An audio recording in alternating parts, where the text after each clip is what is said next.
El Consejo Estatal para las Culturas y las Artes de Chiapas te da la bienvenida a las transmisiones digitales del programa cultural El Arte Ayuda. A través de nuestras redes sociales estaremos transmitiendo talleres, literatura, artes escénicas, visuales y populares. Sigue nuestras transmisiones y disfruta de todo el talento y la pasión de los artistas y creadores de Chiapas.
Durante miles de años, la música ha sido un tema de gran asombro y fascinación para el hombre. Desde el surgimiento del ritmo entre los primeros humanos, su propósito ha sido siempre la de comunicar algo intangible, una idea, un sentimiento o un propósito. Siempre que nos adentramos en la historia de la música y llegamos a las raíces de las culturas, nos encontramos con que está estrechamente relacionada a los mitos, las leyendas y los dioses. Ya sea en la cultura de los antiguos griegos, de los pueblos eslavos o en las culturas asiáticas y africanas, incluso en los antiguos pueblos mesoamericanos, nos encontramos con que la música tuvo una connotación meramente espiritual. Después del Renacimiento, ese periodo donde abrimos las puertas del conocimiento en búsqueda de la armonía y el equilibrio con el mundo, comenzamos a hacernos preguntas acerca de nuestro lugar aquí en la Tierra. Preguntas que cambiarían drásticamente el rumbo de la religión, la política y de la identidad colectiva. En Italia, los Medici de Florencia se preguntaron si podría un simple hombre nacido mercader llegar a puestos de importancia como lo es el papado.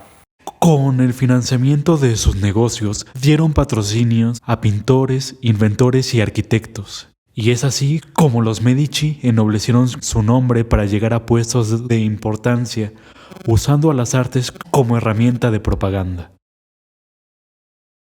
En Alemania, Martín Lutero se preguntó por qué el pueblo tenía que pagarle a la iglesia por el perdón de sus pecados, si el contacto con Dios es un asunto meramente espiritual. Apoyándose de la recién perfeccionada imprenta, repartió folletos y panfletos en donde ponía en duda los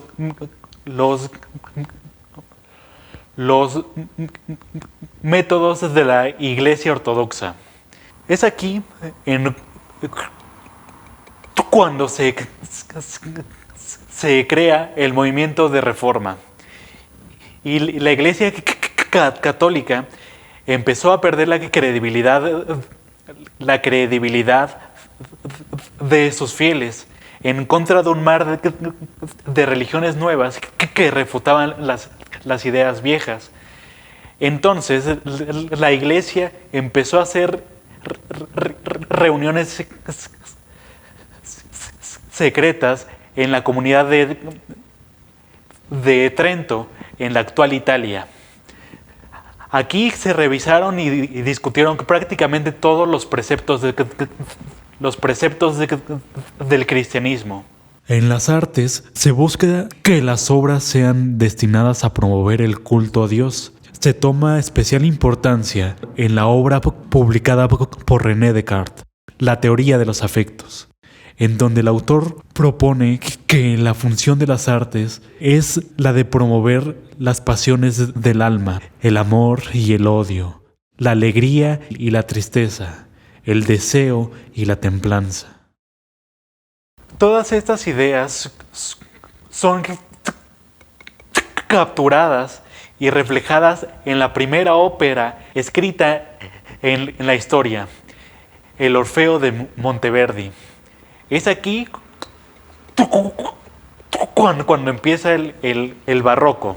En lo político, los reinos como Francia, con Luis XIV, el famoso Rey Sol, las artes se enfocan en exaltar el poder del rey. Se empiezan a utilizar las fanfarrias para toda clase de eventos en donde el rey asistiera.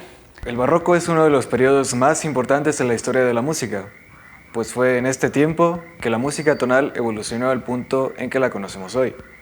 Johann Sebastian Bach fue una de las principales influencias en el desarrollo del concepto de tonalidad.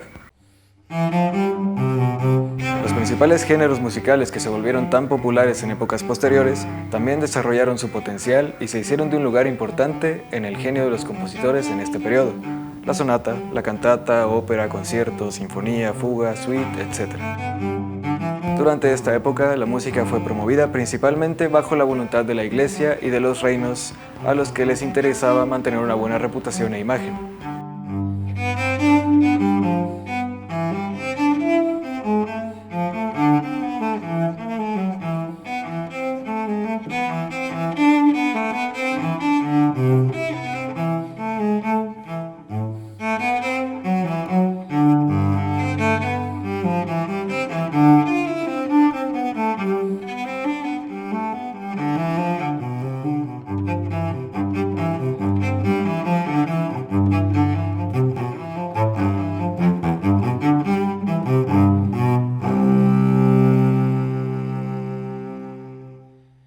En lo religioso, las artes sirven para cautivar a la población y convencerla de unirse a la Iglesia.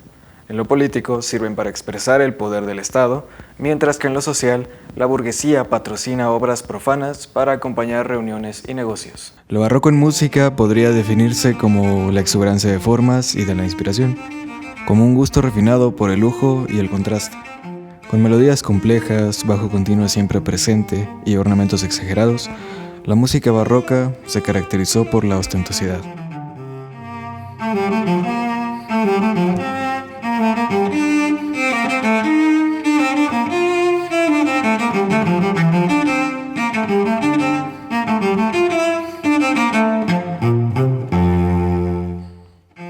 La presencia del bajo continuo es un sello de identidad en la música barroca. Este se encargaba, junto con algún otro instrumento armónico, ya fuera el clavecín, guitarra o laúd, de formar la base de la armonía y el ritmo de lo que se estuviera interpretando. En este periodo, los distintos instrumentos y voces cumplían con deberes bien establecidos. Mientras que las líneas melódicas principales eran interpretadas por los miembros con los registros más agudos del conjunto, el resto del instrumental, de más agudo a más grave, se encargaba de complementar la armonía y cubrir el bajo continuo, respectivamente. Esta práctica permaneció durante una buena parte del periodo musical siguiente, el clasicismo. En la Pasión, según San Juan, de Johann Sebastian Bach, por ejemplo, el papel de Jesús está interpretado por la voz más grave. Los apóstoles y personajes principales tienen su propio registro, mientras que el pueblo está interpretado por el coro.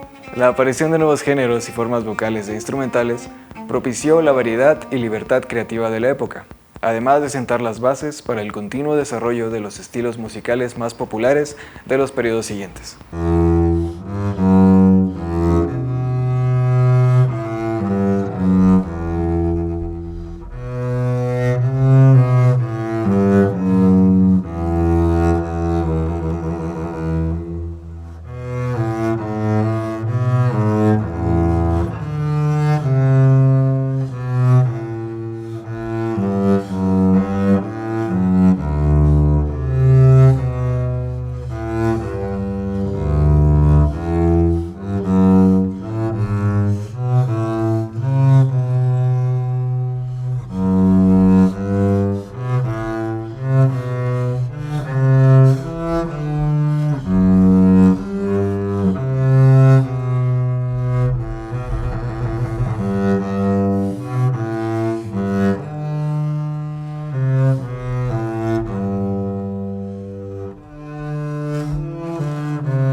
El periodo barroco empezó casi 100 años después del descubrimiento y conquista de América. Durante la colonización se crearon asentamientos para reunir a las comunidades indígenas para su evangelización, educación y muchas veces para su esclavitud.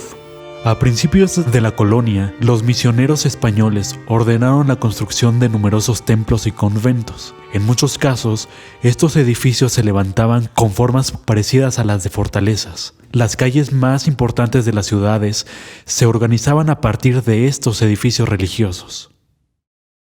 Dentro de estos asentamientos, también llamados misiones, los evangelizadores dominicos, frailescanos y jesuitas en su mayoría se percataron de lo hábiles que los mexicanos eran para dominar los instrumentos. Con esto, muchos indígenas se ganaron la aceptación de los misioneros. Estos defendieron su constitución de seres humanos frente a las coronas que ejercían su esclavitud. El barroco llegó a la Nueva España con cierto retraso respecto a su presencia en la metrópoli. De esta forma, el estilo artístico empezó a utilizarse en México a partir de la segunda mitad del siglo XVII y se mantuvo como una corriente dominante hasta finales del siglo XVIII. Durante toda esta etapa se desarrolló una actividad artística muy intensa, con grandes construcciones arquitectónicas, así como obras literarias y pictóricas. Entre las personalidades que podemos encontrar en la Nueva España están el muy famoso Manuel de Sumaya, muchas veces considerado el representante más prolífico del barroco musical en el continente americano. Escribió villancicos, salmos y misas corales y obras instrumentales, además de algunas óperas, de las cuales la Parténope fue retomada por Händel en 1730.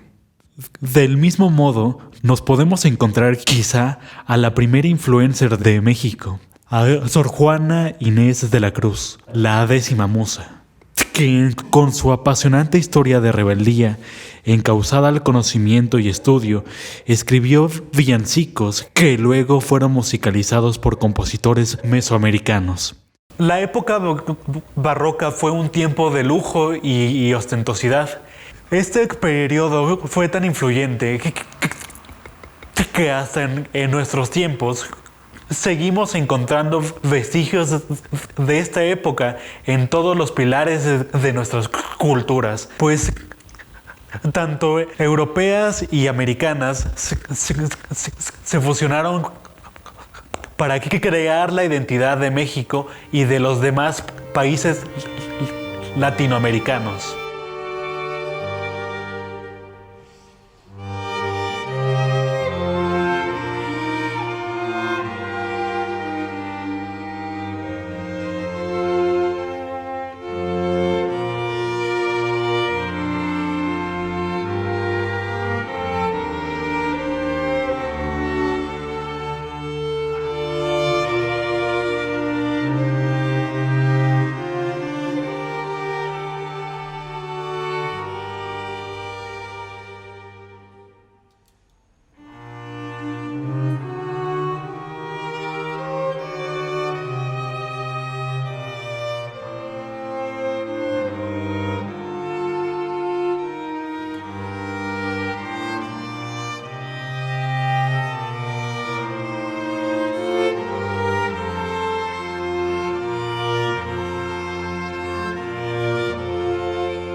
Consejo Estatal para las Culturas y las Artes. Gobierno de Chiapas.